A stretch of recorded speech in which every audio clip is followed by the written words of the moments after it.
No, I'm not telling you his name. That violates privacy and confidentiality. So this is how it kind of goes up. So commoner hanging out with the elite. Mind blowing. You don't really think of that happening very often.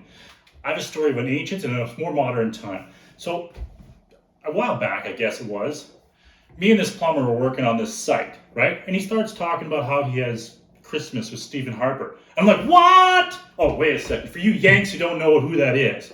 So Stephen Harper was the Prime Minister of Canada before we went woke and voted for a joke.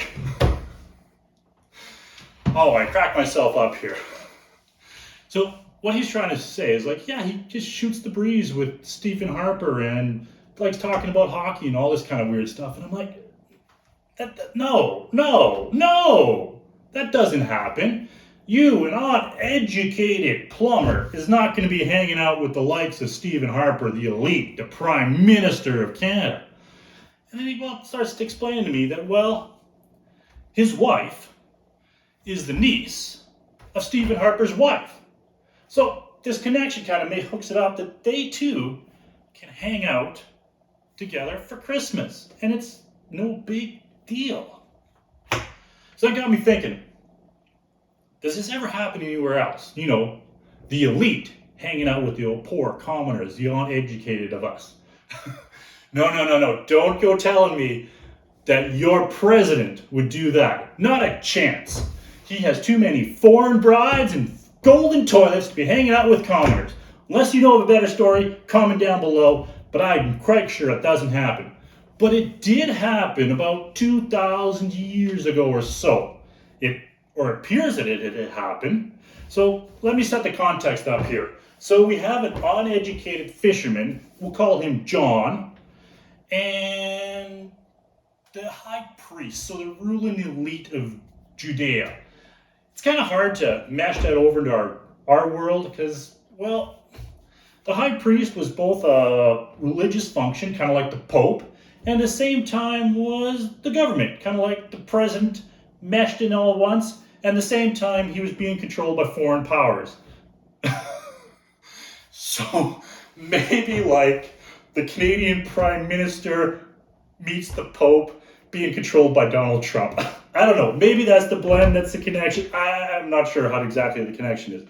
But in John chapter 18, verse 15, let me grab that one for you right here. Now you gotta hang with me here because this is ancients. It's gonna get a little bit weird, but it is a very strange connection. So, John chapter 18, verse 15. Da-da-da-da-da-da. So, this is set up. So Jesus just got arrested, and the author of the Gospel of John claims that he got an inside scoop of what was happening during the trial. And he explains it this way. He says, Simon Peter and another disciple were following Jesus. Because this disciple was known to the high priest, he went with Jesus into the high priest courtyard. So he explains how the writer of the Gospel of John got all the inside scoop of the trial because he knew the high priest. Now that seems like a very unlikely scenario. How could a commoner, uneducated fisherman know the high priest? So it got me thinking.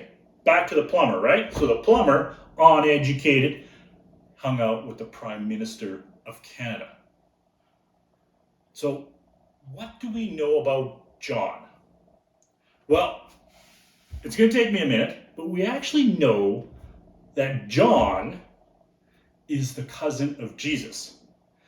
And Jesus' mother, Elizabeth, so that would be John's aunt, is a relative to the priest, Zechariah, who would therefore be connected to the high priest in Jerusalem, even though he lives up in Capernaum. I know. Let me get to it. So first of all, you got to bear with me here a little bit. The ancients talk funny. They're just, I don't know what's with them, but they just talk funny. So here we go. So this is a fragment of Papias, book 10. So Papias is a church leader of some sort or whatever. near the turn of the 1st and 2nd century, so really close to the time of John here. So he writes this. So Mary, the mother of the Lord. Okay, so we know her. Mary, the wife of Cleopas, or Alphaeus, who was the brother of James the bishop and apostle, and of Simon and Thaddeus, and one of Joseph. Lots of word in it. And Mary Salome, wife of Zebedee, mother of John the Evangelist, and James. So that is the part we're going to nail in here. So Mary Salome was the wife of Zebedee, mother of John the Evangelist, the guy who he will later on claim wrote the Gospel of John. And then Mary Magdalene, these 4 are found in the Gospel. James and Judas and Joseph were sons of the aunt of the Lord. Okay, this is where it gets a little bit crazy, because James and Judas and Joseph are also the names of Jesus' brothers. So either Papias is a little bit confused here, or Jesus had cousins who had the same names as his brothers. But let's just run along with it, okay? Even though your uncle's had a little bit too much eggnog, it doesn't mean he doesn't know some things. He just gets a little crazy sometimes with his connections.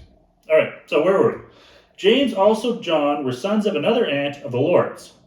Mary's mother, so again, we have that connection of another aunt of the Lord with James and John. Mary, the mother of James and Wes, wife of Alphaeus, was a sister of Mary, the mother of the Lord, whom John names as Cleopas, either from her father or from the family of the clan, or for some other reasons. Mary Salome is called Salome either from her husband or her village, some affirm, for she is same as the mother of Papias, because she had 2 husbands. Woo! Okay, so as I was saying, just because Papias may be a little bit confused on whose are Jesus' brothers and whose are his cousins, let's just run along. But he might be onto something, that James and John are his cousins and therefore are related to the elite down in Jerusalem. So let's work this one out here. So in Matthew 27, verse 56, I'm just going to read it to you for sake of skipping around the Bible here. Among whom which was Mary Magdalene and Mary the mother of James and Joseph, and the mother of Zebedee's children. Okay, so this is just talking about the women around the cross watching Jesus being crucified. And we're going to go this because it actually makes a connection, connecting them, as Papias says, even though it sounds mind-blowing. So second of all, in Mark 15:40, it says, there was also women looking afar, among whom was Mary Magdalene and Mary the mother of James the Less and of Joseph and Salome.